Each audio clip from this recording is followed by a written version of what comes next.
பழனி தண்டாயுதபாணி சுவாமி திருக்கோவில் உண்டியல்கள் நிரம்பியதை தொடர்ந்து 2 நாட்கள் உண்டியல்கள் திறக்கப்பட்டு எண்ணப்பட்டதில் பக்தர்கள் காணிக்கை வரவு ரூபாய் 5.42 கோடியை தாண்டியது. திண்டுக்கல் மாவட்டம் பழனி தண்டாயுதபாணி சுவாமி திருக்கோவிலுக்கு நாள்தோறும் பல்லாயிரக்கணக்கான பக்தர்கள் வருகை தந்த வண்ணம் உள்ளனர். இந்நிலையில் திருக்கோவில் உண்டியல்கள் நிறைந்ததை தொடர்ந்து 2 நாட்கள் உண்டியல்கள் திறக்கப்பட்டு எண்ணப்பட்டது. இதில் பக்தர்கள் காணிக்கையாக ரூபாய் 5,62,62,088 கிடைத்துள்ளது. தங்கம் 1131 கிராமும், வெள்ளி 21,324 கிராமும் கிடைத்தது. Malaysia, Singapore, America, Japan, Australia உள்ளிட்ட பல்வேறு நாட்டு கரன்சிகள் 1610 கிடைத்தன.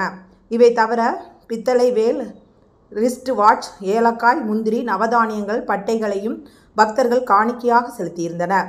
உண்டியல் எண்ணிக்கையில் பழனியாண்டவர் கல்லூரி மாணவியர், திருக்கோவில் அலுவலர்கள், வங்கி பணியாளர்கள் என 500க்கும் மேற்பட்டோர் ஈடுபட்டனர்.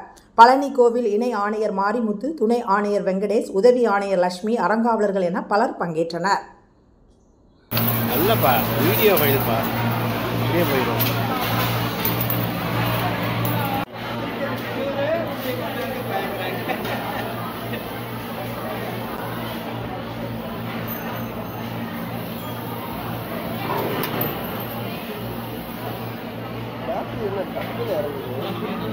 வீடியோ தான் ஃபைல் ஆகும்.